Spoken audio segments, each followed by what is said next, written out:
and we were just steamrolling those like last two maps, and like in between games, like they would boo us, and I would just get up and I say more, more. Like I was trying to get them louder and louder.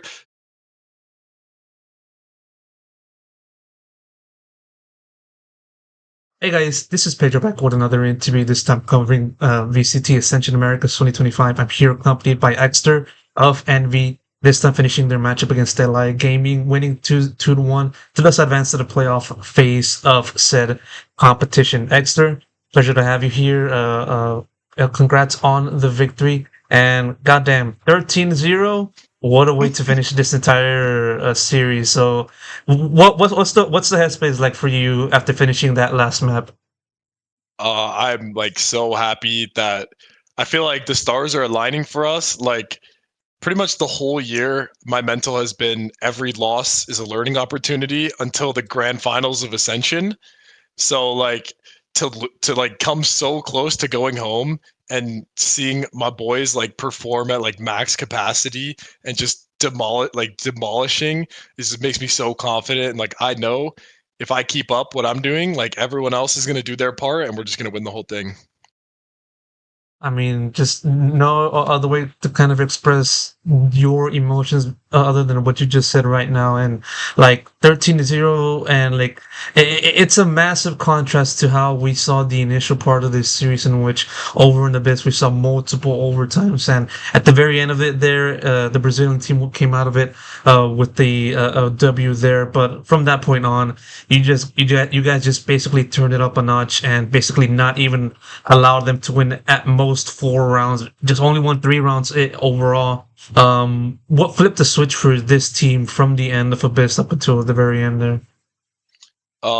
Yeah, so I think the reason why like we struggled on Abyss was just like purely nerve issues. Like there were so many rounds and so many moments that game that like if we were in the comfort of our homes playing ranked, like we would have not only won but we would have like dominated, and we're like slipping up on like the easiest rounds ever.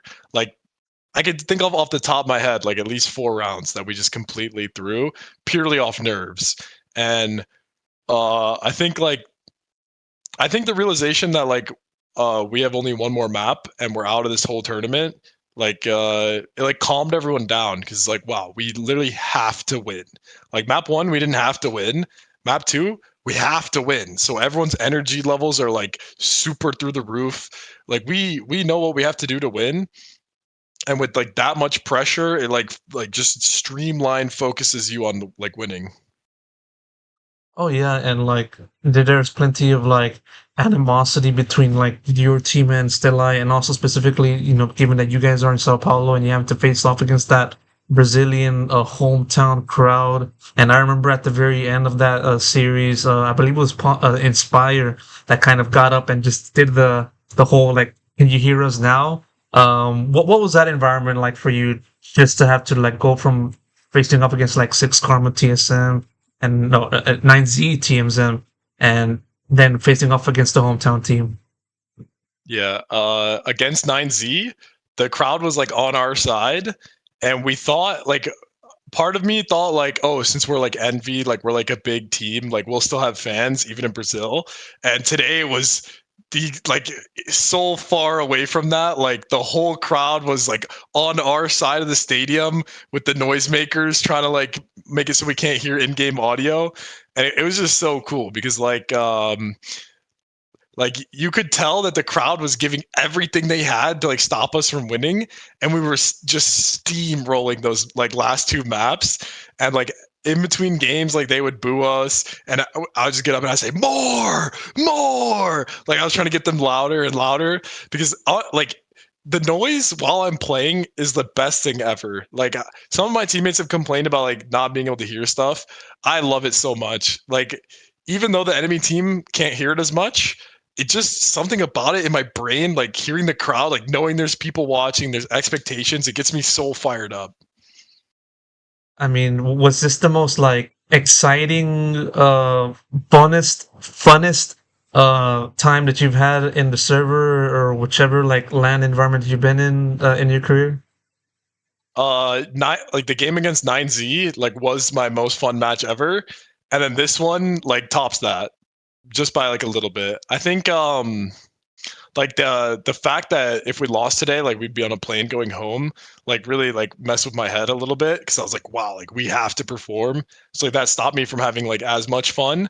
But like on bind, like pistol round, I got like that 4K, and I was just laughing the whole time. Like during the round, I'm running around killing them, and I'm just thinking, wow, this is awesome. Like I'm gonna dominate this game. I'm feeling it. You definitely did. You pointed out on Twitter or X about your legendary scoreline 6767. What's so Yeah. legendary about that? Oh, 6-7. Kane and I love that shit. It's funny. Like myself, I'm pretty also. For me, it's like not really. I don't get the appeal of that. I know it's from a Yeah. song, but like I don't get what makes it such a meme and great a moment for you. But such are the things that help you guys have that energy up, and I Yeah. mean, put you guys forward into the next phase. And congrats on that. By the way, I kind of now want to focus on yourself, Eggsterr. I mean, like I said before the start of the recording, you've been on my radar for basically the entire season just because of your story and just you literally playing one agent the entire way. No compromises, no ifs and buts. Just put me on Yoru and you'll see some wild shit. And this is what helped you in a way get to this current position in Ascension, being well within the fight of getting to tier one. What even makes you such a formidable player and just playing only one agent and sticking out, especially in this tournament so far? I mean, the comfort levels that I have on Yoru, like it's almost like unfair. Like I know everything I want to do. I know how to use all my util. The only thing that could ever hold me back is the nerves. Like Mm. when you get the nerves going, like I'll throw some bad util. I'll do a bad all, bad flash. But like the second the nerves settle, I have just such a big reservoir of experience that like I know for a fact like I will never throw a bad flash when I'm like feeling it. I'll never do a bad alt. I'll never throw a bad clone. Like I'll never make a bad play unless like I literally can't think straight for whatever reason. But like as long as I'm out there and I'm thinking straight, like no one can touch me on this agent. What time did you get started on playing the agent? Was it around the time the Yoru was released to the game, or was it sometime later after that, or what have you? Yeah, I didn't start playing Valorant for like the first year of the game being out. I was kind of in like I wanted to go pro CS:GO, and then I was like, oh, that's probably not going to happen. And then I was like in a dull, and I just picked up Valorant again like for fun. Started playing just Yoru because I was like, this looks like the most fun guy, and instantly, like within my first like game, I was like, this guy's insane. Like, why is everyone like putting this guy off? This is back when he had footsteps, and Yeah. like it was I almost want to say like God was like in my head telling me like I I could be the like I could use this agent and like be everyone. Like it's so easy and it's so fun. Like everything about it was just like connected in my head. And so I just like I went on like an insane win streak. Um and I just never looked back. I was like, wow, I can make this a career. Like I started doing content creation. I was like, wow, like this could be my whole life. And I always knew in the back of my head, because like I wanted to be a CS:GO pro, like when I was like 16. I always knew that like competing was like somewhere deep inside of me, but I had like put it in the back for a while because I was like content creation's the way for me. But like in the background, I've always just been working on my aim, working on my game sense, like hyper focus on improving. Also, I could get to this point where I finally like make the branch and like fully complete my like dream. I mean, especially with this year being so heavily favored for an agent like Euro in the meta and all of that stuff, and you put that into your contribution to Envy, joining the independent ranker stack, and then getting signed by Envy. Did it kind of feel like the stars were aligning, especially for you this year in particular, that helped you be where you are right now? 100%. Ever like once you really start, once you have like a clear goal in your mind, you start realizing how many things have like come into alignment for your goal to be achieved, and it's like mind blowing. Like every obstacle is like an opportunity to learn, and everything is just like leading up to this like Ascension Grand Final. And I'm in like such a good headspace that like even if we somehow choke to nerves, like we get like too nervous, something goes crazy, like I feel like the progress I've made like as an individual, like my mental and my play style, like everything is at such a level that like this year is just an ultimate win no matter what happens. Like I'm in the best headspace that like I think a player could possibly be.